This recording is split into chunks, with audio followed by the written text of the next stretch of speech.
Hello. I don't know if people are. Oh, yeah. Oh, I can see people now. This is kind of crazy. I've never done this before and I'm excited about it. Hi, guys. Thank you for making time to listen to me rant and ramble and answer your questions. And I feel funny being in this kind of like one-sided uh, conversation, but thank you for taking the time to type questions and thoughts. And I kind of like went through and screenshotted a bunch. I'm sitting here on my bed. My dog Weenie, that a lot of you are familiar with, is sitting next to me, and I have my heating pad on because I have cramps. Anyway, I hope you're good. I don't know where all of you are in the world. Well, I know where some of you are just because I've spoken to a lot of you in the past, and I have sort of a sense based on usernames as to like the areas that you guys are in. I'm in LA, and I'm in LA with cramps. But let's get into questions. Tour starts in 7 days, which is ridiculous. I can't believe it, and it feels like a joke that someone's like pulling. I can't totally understand how it's a real thing that we're going to be together this soon, but we are. Okay, but I'm going to get into questions.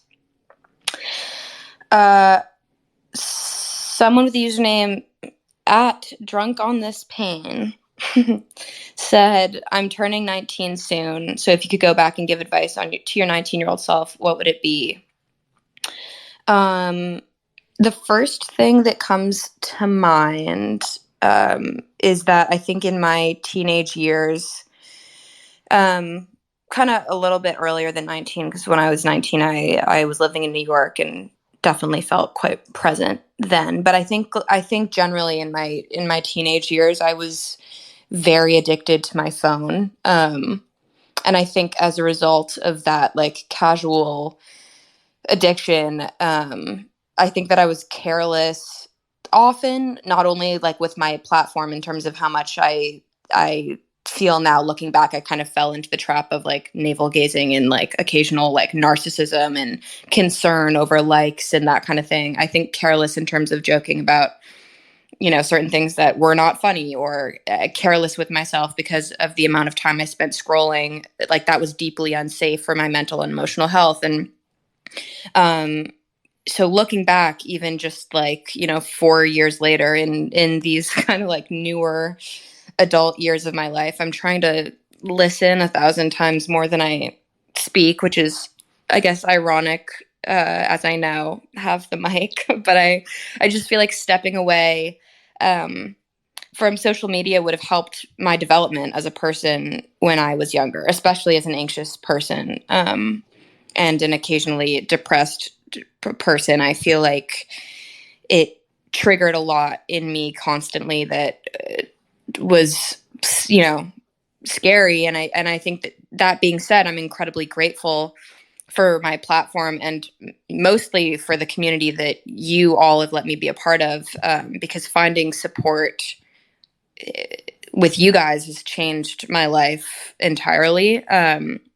What I mean is, like, I think I'm just too easily impacted by things that I read, and I've decided that I value living my life off my phone a lot more than I do when, like, 3 hours have gone by and I've like been on Twitter and Instagram and TikTok for like longer than I've read a book that day, or like gone on a walk, or journaled, or written a song, or worked through melodies. And I mostly, it's just, I feel like I am learning that there is not enough time in this life to spend it concerned with what I was concerned with at the time.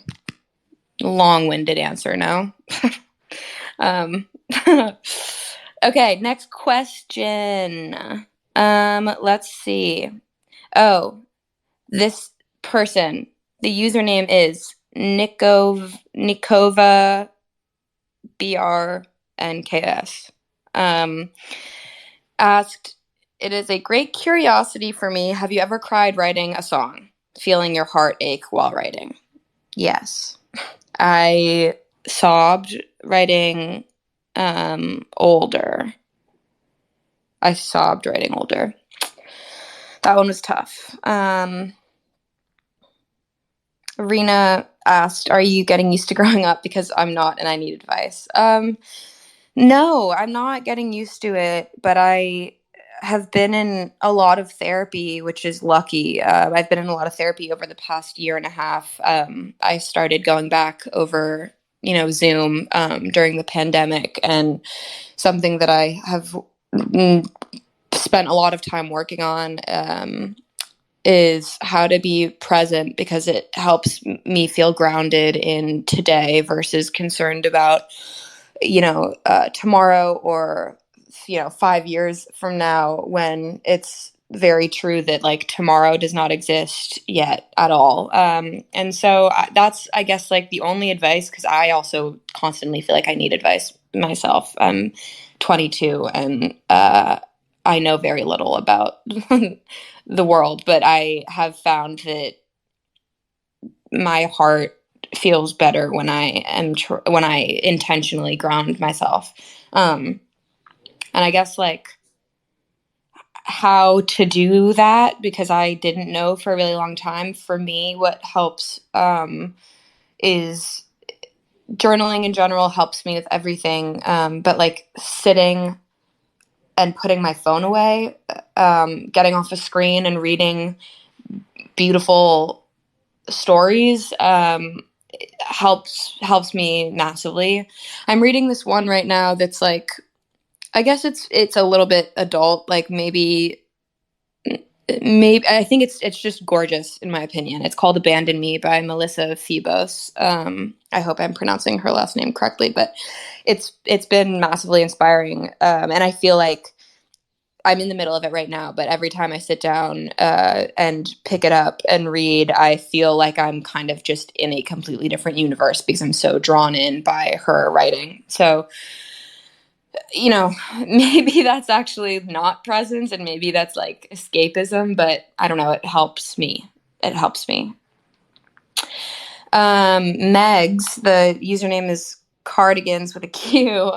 Oh no, or maybe not. Did I just write? Maybe I just literally read that as cardigan because I've been brainwashed by my love for that song. But anyway, they said, I'm not sure how long you're going to be in Manchester for in May, but be sure to go to Trafford Centre and or the Friends Cafe if you can. I don't know what the Friends Cafe, I don't know either of those places, but I definitely will try to go. I want all of your suggestions for the places that I'm touring. I can't wait to see you guys. Like, I can't even explain. At Older Vinyl asked, is there anything other than tour that you're super, super excited for that's in the near future? Yeah. So I've been in the middle of writing and recording my album, which I don't mind talking about because I kind of love the idea of you guys knowing all the things to a degree. But I've been working on it, and right after tour ends, I get a good chunk of time to be doing that again and nothing else. And I just can't wait. Like, oh, I can't wait. to do that. I also am excited to finish the book I'm reading because, well, I'm not. I'm actually kind of devastated to finish the book I'm reading because I love it so much and I want it to never end. Okay. Elle asked, how long did it take you to write Rockland? It's probably one of the most beautiful songs I've ever heard and would love to hear your writing process for this one. Thank you. Rockland happened so fast I can't even explain to you. Aaron had been, I think this was like our second day together. I think I can ask him to see if he remembers, but I think it was our second day together, and he started playing the guitar part, like had been playing it kind of all morning, and he went in to record it on like 4 different guitars, and he's a genius perfectionist. And so he was in there for like probably like 45 minutes just tracking it. And when he came out of the booth, I had written Rockland over the guitar, and it happened really quickly. It was like one of those songs. I mean, I feel like everything that I make with Aaron, like it's almost like anytime he plays on any instrument, it's like it's almost like there's somehow a map for the entire song where it's like, oh, it feels like this has already existed. And it's so fun to chase, and it doesn't typically feel hard to find. And that's, I think, my favorite thing about working with him is that it is like breathing, almost like it feels like the dream kind of collaboration, especially considering I didn't grow up, like I grew up writing very much alone and keeping it very private, and eventually, as you may know, used Instagram when I was like in early high school, to like, it was kind of like a song journal for me. I was very impulsive about posting on there. It was often like I would write, half of a verse to a song and be like, I think I like this. And then post it. But otherwise, like, I spent most of my, life writing completely alone. So then finding that kind of connection with Aaron, where I'm not anxious or worried about being like judged for any, of the themes in my writing, which often also, as kind of lean on the more sad side. He doesn't question it, and it is, I'm just deeply grateful for that. But yeah, so sorry, that was a very long-winded response. Rockland happened really quick. We kind of just had the guitar part that he and I loved so much, and then I was like, oh, there's the rest of the song right in front of us. Okay, I'm reading this next question, which is someone with the username French Fries asked, "This is so very important, chocolate ice cream or strawberry ice cream?" I think strawberry, which I hope is not the wrong answer. I hope it's not the wrong answer, but I think strawberry.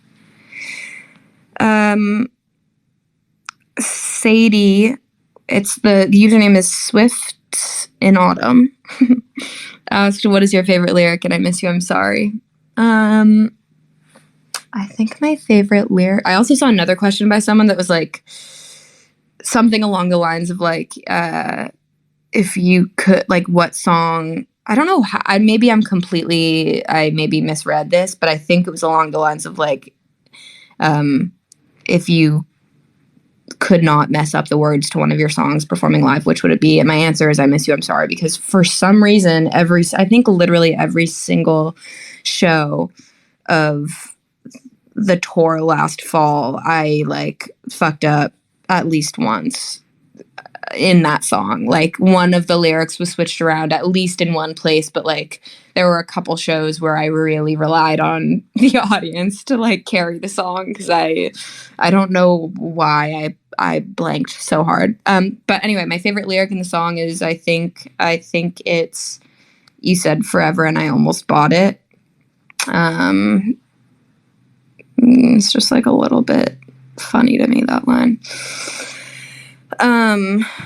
Is there, Amia, whose username is @KissMeUntil, said, "Is there something that someone has said to you about your music that has kept you going?"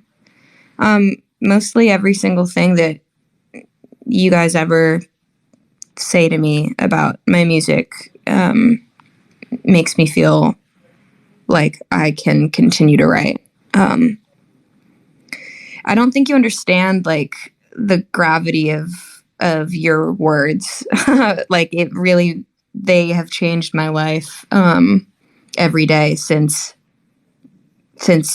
you've, come into my life. I feel like so deeply connected to you in a way that, especially now as I am growing up, and I feel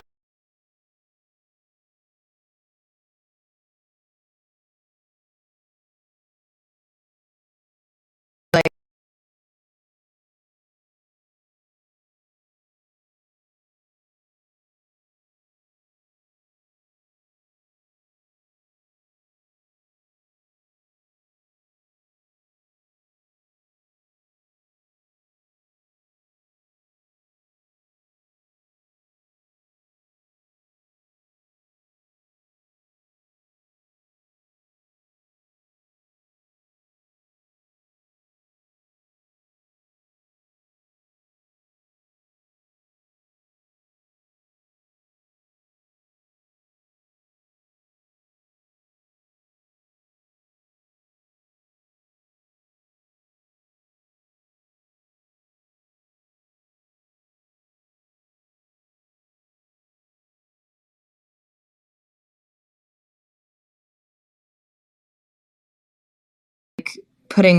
being more thoughtful constantly as I'm just like evolving as a person. I think sometimes about like stuff that I've either done in the past, or when I do get anxious about the future, which luckily has happened less and less recently, but still obviously happens. Like, the thought of disappointing you ever makes me like emotional almost to think about, just because I have relied on you so heavily when I release music. It's like, it doesn't feel like an easy thing often to like get comfortable with the idea of like a narrative that I'm writing about me, but like it's then going into the hands of people that like don't know me, as personally as like I would normally want someone to, who I'm like, pouring my heart out for. I think like you've been so generous towards me with your attention, in terms of like the way that you notice, what I'm writing about. Like, the fact that you like check in on me daily, like it's just, and you're so like genuine. I don't know. I haven't seen it anywhere else like on this earth. I feel so connected to you. And I've said this, I think, in the past, like in a conversation with someone, but like when I think about tour, I think the reason I'm getting so excited for it, above, obviously there are a trillion things that are ridiculous and fun and, scary and whatever, but I am so excited because every single show feels like a family reunion. And so despite the anxieties and the fear around certain things, or if I had a really bad day and had a show, I don't feel exhausted by the fact that there's a show. I feel so lucky that I get to be with you on like a hard day, and like you have given me that. And before, it didn't exist in my life in a way that I felt was like real and tangible, and because of you all, it does now. So thank you, literally, so fucking much. Ow, my cramps. I hope none of you have cramps right now, and if you do, I hope you have a heating pad like me. Okay, at Unlearn More says, do you like hot or cold weather better? Our relationship depends on this. I far prefer cold weather. I would take cold weather any day. I don't feel like my personality matches like summer clothing. Like, I feel much more human when I'm wearing like a trillion layers. So that's my answer. I hope it was the right one. Louisa says, girl, pick a fandom name. Have you seen how many comments there are about it? I saw one today, actually. This is such a fascinating concept to me. But I saw someone today suggest Graceland, which I'm not opposed. That's one of my favorite songs, so I was stoked. At Fearless Ukulele tweeted a photo of us from the, I think, Atlanta show, saying, "I miss you so much, gave you the shirt at the Atlanta show, can't wait to see you again in Nashville and Cleveland." I can't wait to see you. I cannot wait to see you. I wear this shirt more than pretty much anything else that's in my closet. For context, for those of you who were not there, she made me this shirt that says, "I love my dog. Ask me about my dog." And there's a picture of Weenie on it. And especially having that on the road when I was missing him as much as I was life-changing. So thank you. So I really can't wait to see you. Okay. Camila asks, considering the current moment of your career, how would you define success? This is also something that I feel like in growing up somewhat, I have been able to like redefine a bit. I think that there's a really wild demand for quick and consistent content for writers and artists these days.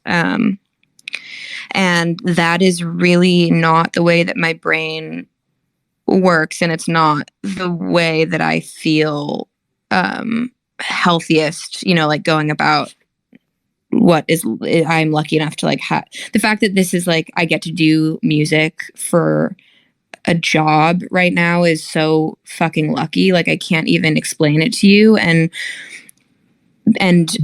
focusing in on how lucky that is, I'm like, okay, if I am able to make music, write songs that then is like ends up in your hands, like if I'm lucky enough to have the opportunity to do that, then I really want to do it in a way that feels like is good for my mental and emotional health.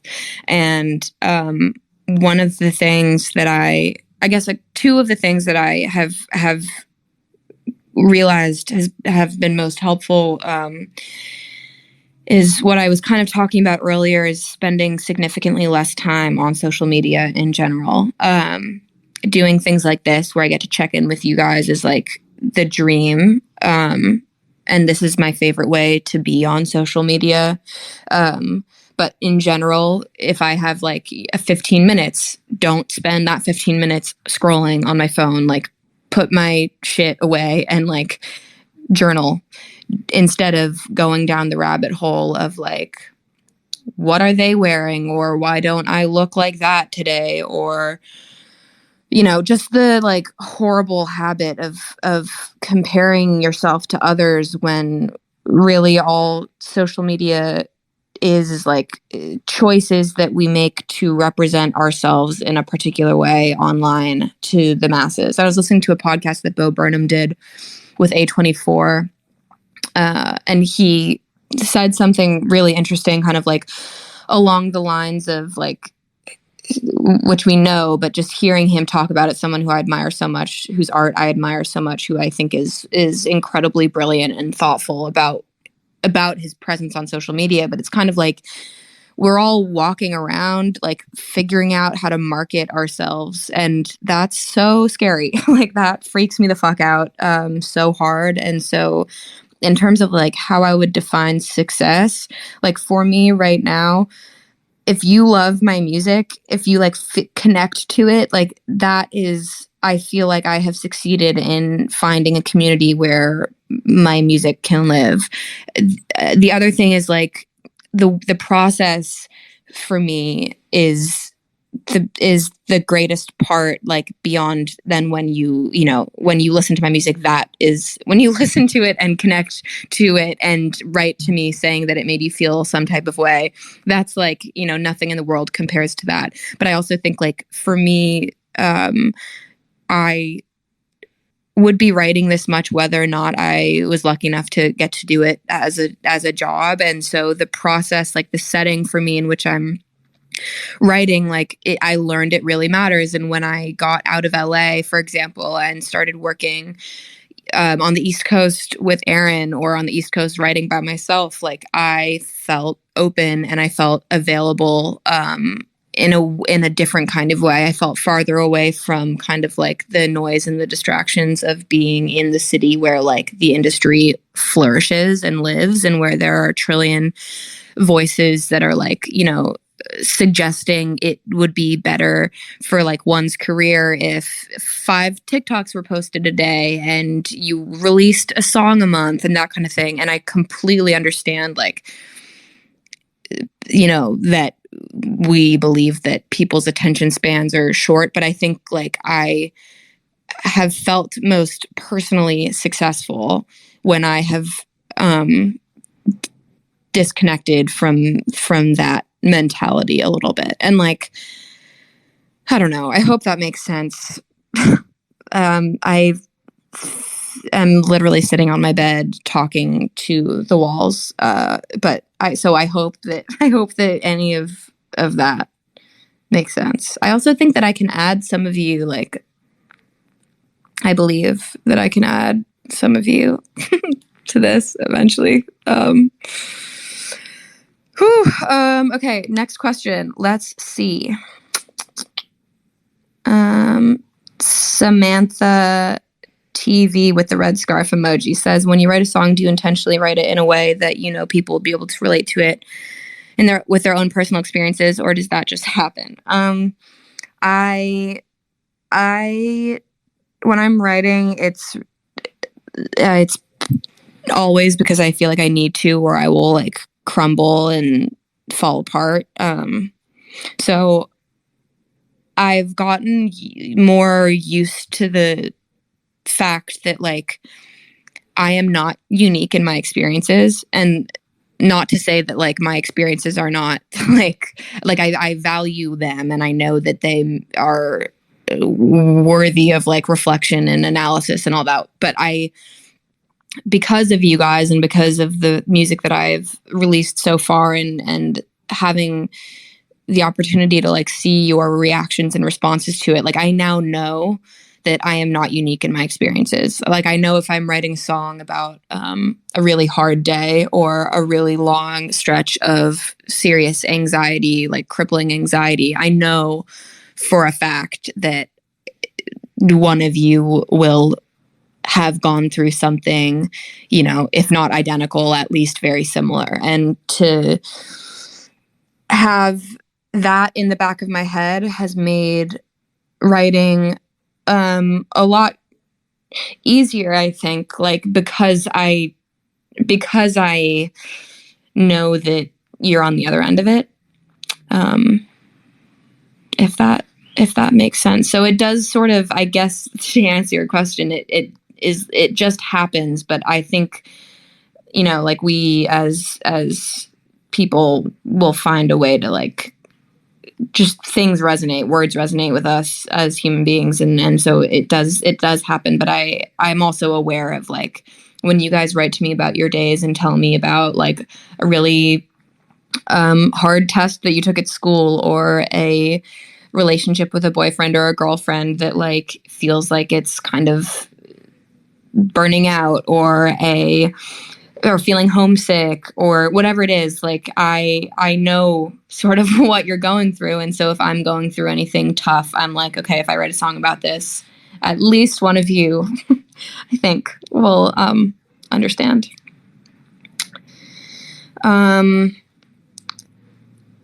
Let's see. Oh, Javen asked, what's the hardest part of writing songs about your personal life? Did Camden make you break down while writing it? Because listening to it made my soul leave my body. What's the hardest part? Honestly, the hardest part about writing about my personal life is articulating my feelings, because of a lot of because of stuff that like I went through when I was a kid. primary coping mechanism for me until recently, because of therapy. I'm very lucky to have that resource. But until recently, my coping mechanism was like dissociation. And I would dissociate so frequently and so hard that like it was really difficult for me very often to even know how to talk about what I was feeling, because a lot of the time I kind of like I would force myself to like leave my body so that I wouldn't have to think about certain challenges, I guess. And I'm just trying to think about the best way to talk about this. I think the practice of writing, like working that muscle where I'm sitting down with, you know, whether it's my notes app or my journal, or whatever, any like piece of paper that I can find. Typically I have like scraps all over my room, but articulating my feelings, is normally the hardest part, because I spent many, many years, avoiding that process. With Camden in particular, before This Is What It Feels Like came out, I was most nervous about Camden, just because I think I'm a little bit more explicit in my thoughts and experiences. And I feel like Camden is a kind of a perfect snapshot of what was going on inside my head for a really, really long time. And so, you know, I've been like open and vulnerable, I guess, about like relationships in my life with my music, but it was scarier to confront myself than it was to confront a partner.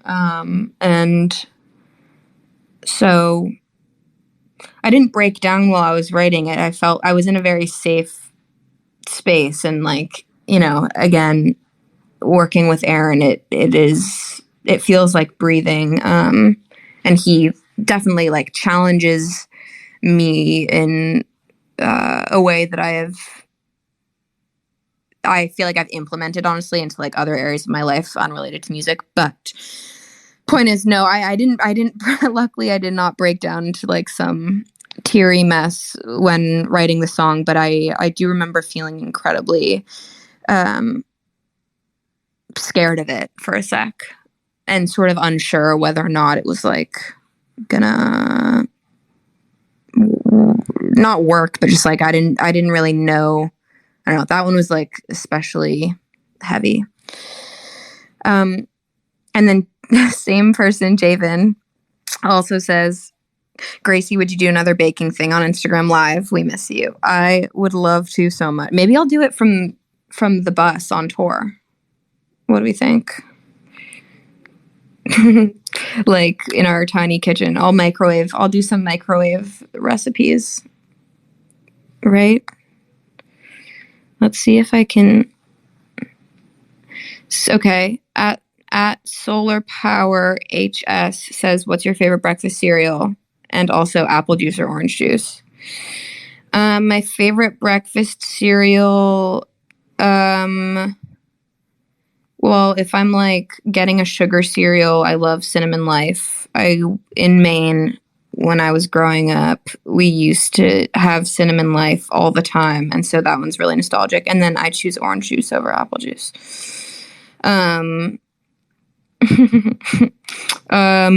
Bree says, how did you come up with The Bottom? I'm in love with that song. Thank you so much. That one, I was going through it, and I felt like I was the cause of, I felt like I was in this like weird self-destructive phase where I was a burden in my relationship, and I would laugh about it constantly. So I was like, wouldn't it be funny if the song is as dark as it is lyrically, but it's kind of like a pop song? I was like, that would be fun. Ooh, I love this question. If This Is What It Feels Like was a scent, what scent would it be? It would be the forest. It would be the forest. It would be like pine trees.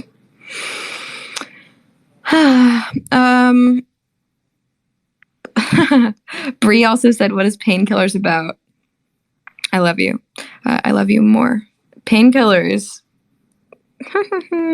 Okay, so painkillers. I had a kidney infection months ago, and it sucked. And I was taking the medicine that I got at the emergency room, and I was obsessed with the idea of writing a song about them, but then also writing it in a way that would make it feel like it was about a relationship.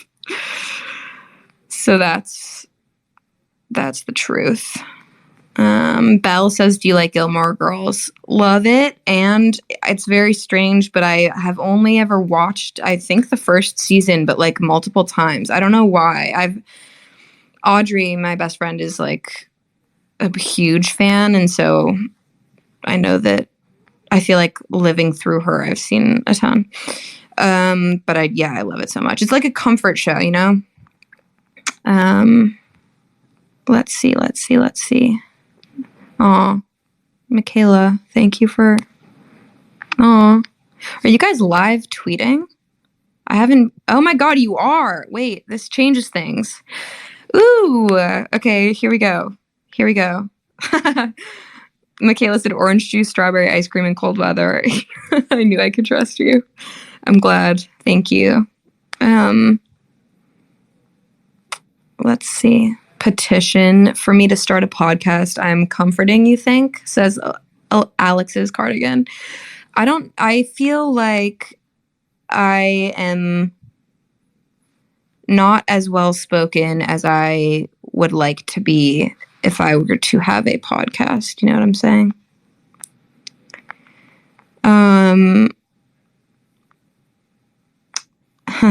At Old Cardigan says, breaking me down, going to be on your debut album. I don't know. And here's why. The reason I don't know is because it's written in like, I think it's like waltzy. And then I wrote, and older is also similar. And so I don't know. Oh my fuck. Wait. Autumn just tweeted saying, how do you feel knowing that this is coming in the mail on a t-shirt for you? It will be in your arms in Chicago. The picture I'm just going to describe to you really quickly. Imagine the Twilight Saga Breaking Dawn Part 1 movie poster, but instead of Edward, it's Blake. Instead of Bella, it's me. And instead of Jacob, it's Audrey. And all the wolves in the back are just, it's Weenie's face instead of wolves. Autumn, I feel horrified and painfully excited, is how I feel. Hannah in Paris says, tell me your go-to perfume, I must know. So I'll tell you. It's kind of a big secret. It's not a big secret. I just am obsessed with it so much. So there are two things. One, I love the smell of baby powder, and my deodorant is I think it's not good for you because I think it's not one of those like natural deodorants, which I need to get on that whole situation. I probably should do that, but whatever. It's this Dove baby powder deodorant. I love it so much. So that is important. And then the other thing, it's kind of splurgy. It's definitely splurgy, but it's the Byredo hair perfume. And I think I have, let me see which one. Oh, I have to wake up. Weenie. Hi, Weens. Hi, Weens. Hi, Weenty. I love you so much. I think it's the Gypsy Water one, or it's the... Let me check. Hold on. I'm truly getting up and... Oh, no, I lied. It's the Mojave Ghost hair perfume by Byredo. That's my perfume. Now you know. And you spray it in your hair a couple times, and then, like, if people hug you or anything, you just kind of smell good in a way that is like less aggressive than like spray on perfume. Do you have a favorite weird food combination? Asks Emily. That's a weird food combination. I don't know if I have a weird food combination. All of the one, like the first thing I think of, which is a very obvious common one, is like apples and peanut butter, but that shit is like my weakness. Will you ever release vinyls for This Is What It Feels Like? Yes. I fucking love it. I can't wait for you to see it. I don't totally know when. I don't even know if I'm like able to, I don't know, but I love it. Maddie at Always Loved Me says, I miss you. Do you still have my SpongeBob necklace from the London Night One show? Of course I have it. I have everything. I miss you so much. Meeting you was so special. It's like that kind of a thing means the entire world to me because it feels like meeting a pen pal for the first time. It feels like meeting a like a relative, you know, for the first time. I don't know. Is there a deeper meaning behind it? This Is What It Feels Like album cover. Well, the whole meaning behind it was when I went to the East Coast and felt like I started to get healthier mentally. I felt so connected to my environment there, being outside and not being in a city, going on hikes and walks every day and spending all of my time outside for the most part. I just was like, it was so healing. And the grass, like the color of the grass and the feel of it and like sitting in it as much as I did, it was important to me that it was represented. So that's why it was really just like a sensory thing for me. It felt like it was necessary. I was like, if I'm going to put music out when I feel this insane, I want it to be like, I want it to look calming to me. I felt relaxed when I was on set that day shooting. It was real grass and we like had carved into it. And it was kind of like, it was just this magical thing where the vision completely came to life. And I am so grateful for everyone that I worked with that day, because it was just like they are the geniuses. Becca said, if you were stuck on a desert island, who would you want to be stuck with? I would want to be stuck with Audrey. I would want to be stuck with Audrey for sure. Let's see. Oh, will there be VIP tickets for the Europe shows? I hope so. I should get an answer to that so I can let you know. I really hope so.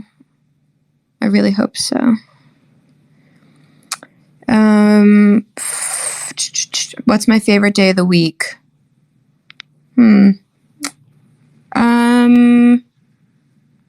I don't know. I like Thursdays.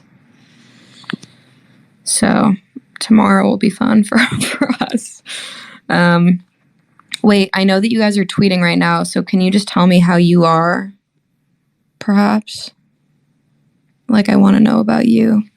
How are you feeling? And if you have questions about, like, I know that I think the whole point of this was kind of like for me to talk about the project and to talk about tour, and I will talk about that for as long as you want, but I also want to know how you're doing, please. So that would be good. Let me see. Let's see. Oh, I have to grab Weenie. Hang on 1 second. Come on, Means. Okay, let's see. Oh, this is a fun question. When did you become friends with Diana and how did you meet? Okay, so Audrey and I had been friends since middle school. And then Audrey and Diana went to high school together and they met. And so then Audrey introduced me to Diana. So the three of us have like been a little friend group since we were, I don't know. I think I was in 8th grade or 9th grade. 9th grade, I believe. The first time that the three of us ever hung out, we went to my favorite park in LA was having an outdoor movie screening, like a huge blow up screen in the summer. They did they did a bunch of them, and the three of us went to see Almost Famous, and we had a full picnic, and we got like quesadillas and, and like chips, and had blankets in our like puffy coats, and we just watched the movie. And it was like one of those things where you just know, if like that's the first thing you're doing with someone, it's like, oh, this is going to be a person in my life forever. Aline says, hi, Gracie. Any tips for making lyrics more colorful? You have a nice way with words and creating images. Thank you. It's something, she says, it's something I find really difficult. Love you and your music. I love you more, and your name is really beautiful. I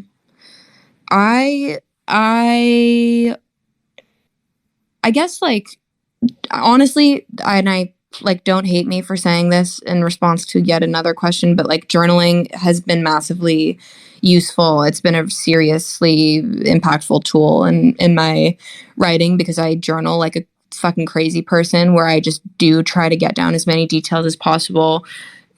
Sometimes because I know I'm going to want to turn something into a song, but mostly just because like I'm fascinated by the idea of 10 years from now being able to look back on today and remember that like I had toast with peanut butter and like apples and cinnamon for lunch. And if something scary happens in an hour from now or whatever, like I will be writing about that too. And I will know exactly, like, I don't know, just I write shit down too much. But it can be helpful, I guess, for lyrics sometimes. But obviously that's something I still like want to get better at all the time. I only ever want to be a better writer. Let's see. When did I start journaling? In 3rd grade. I'm incredibly grateful. My 3rd grade teacher, her name was Amy, and she had us as a class. We got these like, sorry, I'm eating a snack. I'm eating cashews. She had my whole class keep these little journals, and they were, I remember it like fit in my palm. It was this tiny, flimsy yellow journal, and she would check the dates of it. Like I think the whole point was just like getting us into writing kind of like for fun, in a way that wasn't necessarily like academically driven, but just like write about your day, or write about something you're thinking, or write about the movie you just watched, or anything. But I was addicted to it immediately. Like I was just hooked. So thank you, Amy, for getting me into journaling.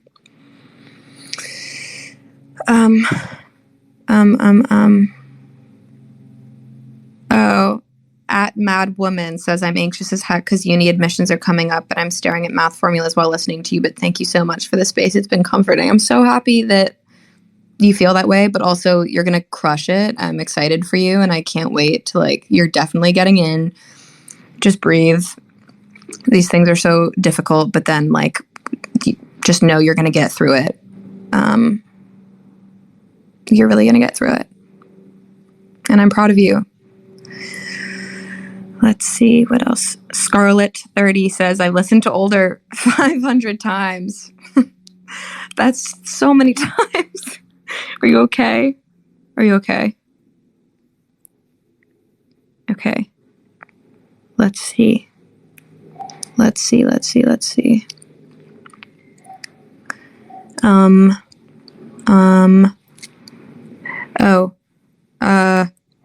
At I am haunted 13 says, do you like mint chocolate chip ice cream? P.S. I love you. I love you. I do like it. I like it a lot. I would love your dairy-free ice cream suggestions, because I can't eat dairy and feel good. It sucks for me. Who is Kudamain and why do they love Gracie? Go follow Kudamain, number one. But number two, they are the best. They are the best. When I talk about like feeling like I have internet pen pals, like this is what I mean. They have like been so supportive, and I've been a fan of their zine for the longest time. And, you know, having any relationship with them whatsoever makes me feel very lucky. So if you're going to go support a zine, I have 2 suggestions for you. 1 being Coup de Main, and 2, there's a zine that's called All My Friends. I believe their username on Instagram is all my friends. Let me check. I'm checking right now.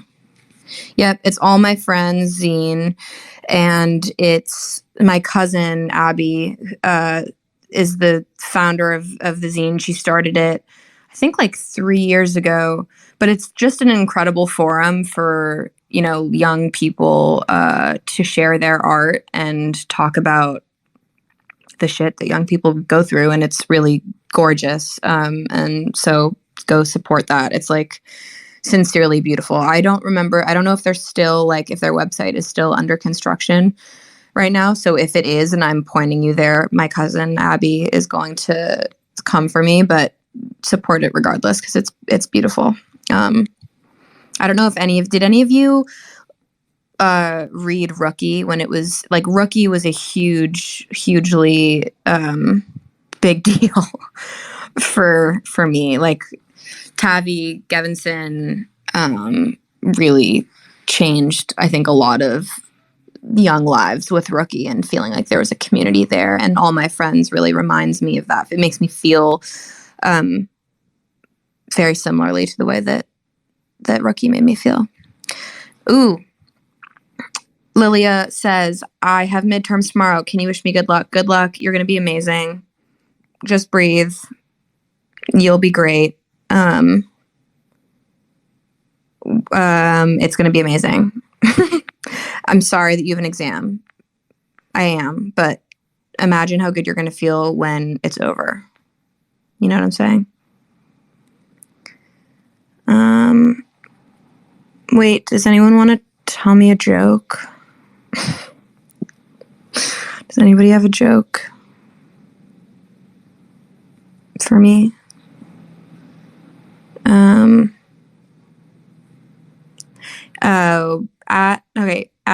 I don't know.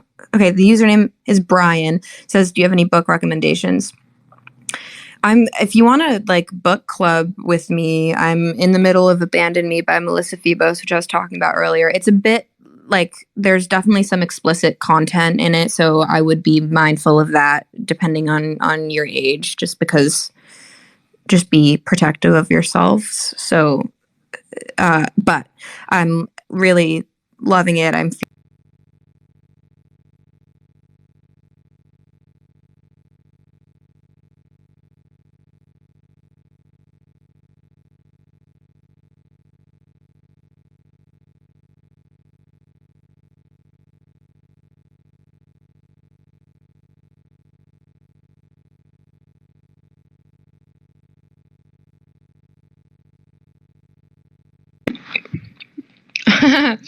Gabs hugs Gracie in 19 days says, not a question, but I gave you the water bottle in New York.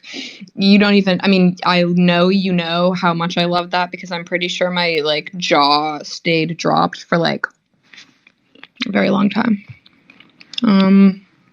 It's incredible, and I'm grateful for it. Oh no. Bay says, B or Bay? B. Says, I'm quarantining alone in my room because I got COVID a week before my birthday and I was feeling really down, but the space made me feel so much better. I love you.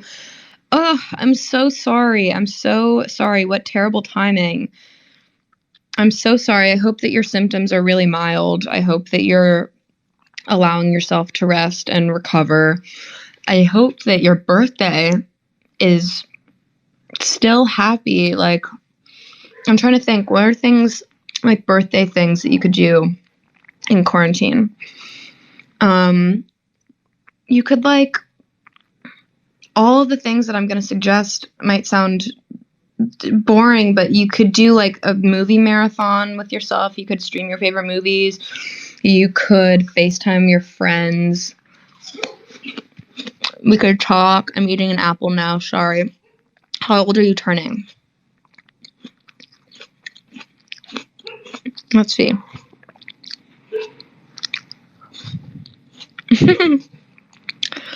These jokes are terrible, you guys.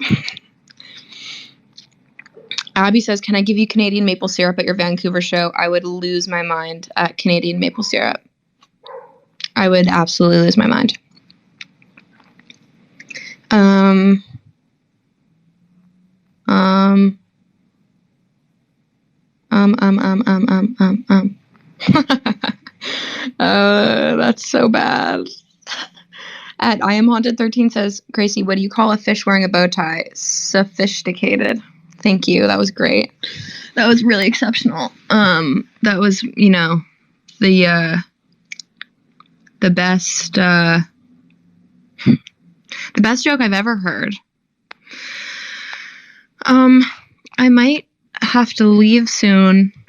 I might have to leave soon. Is that okay? Oh, wait, what's this?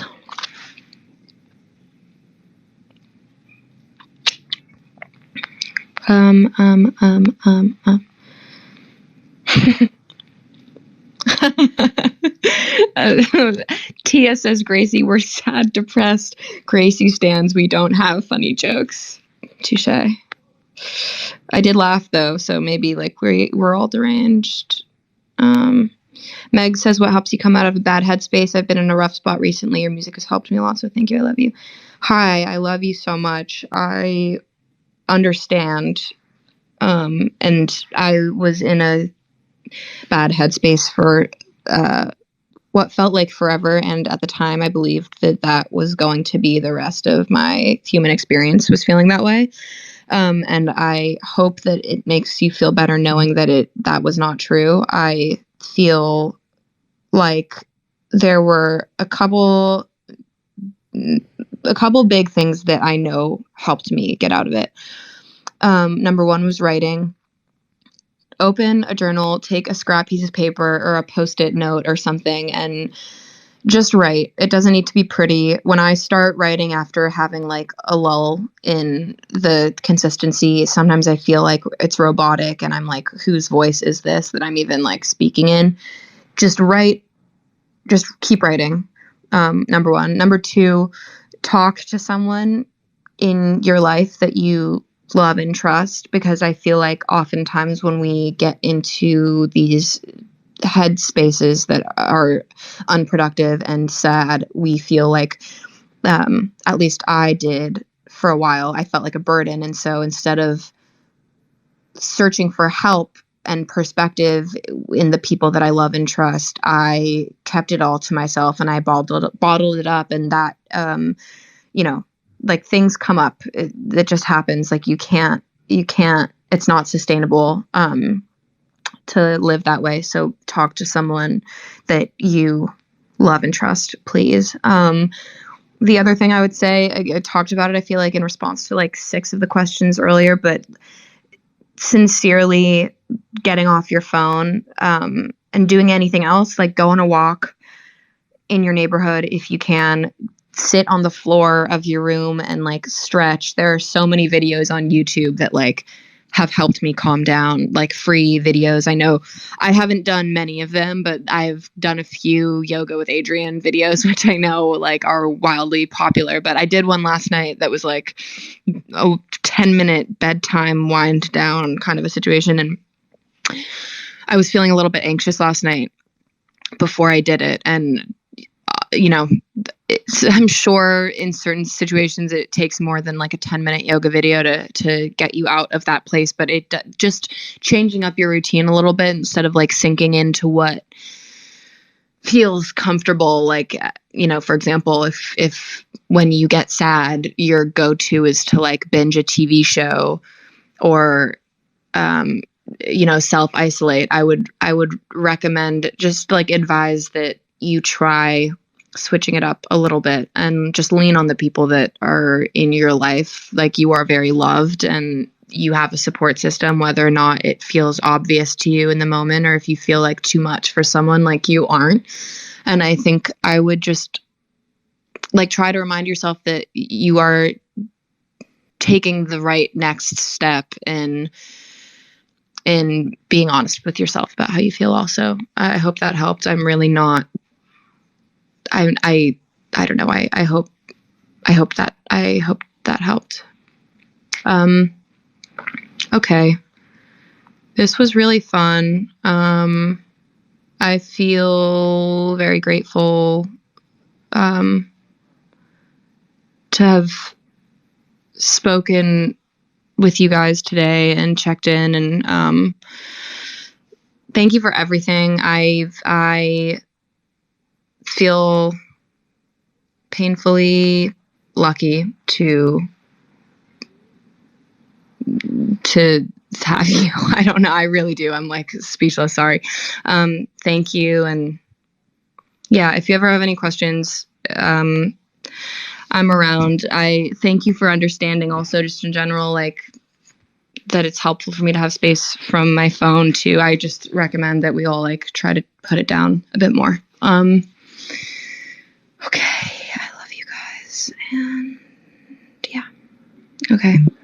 Happy, Wednesday. And sweet dreams if it's nighttime where you are. Good morning if it's morning where you are. Okay. Love you guys. Bye.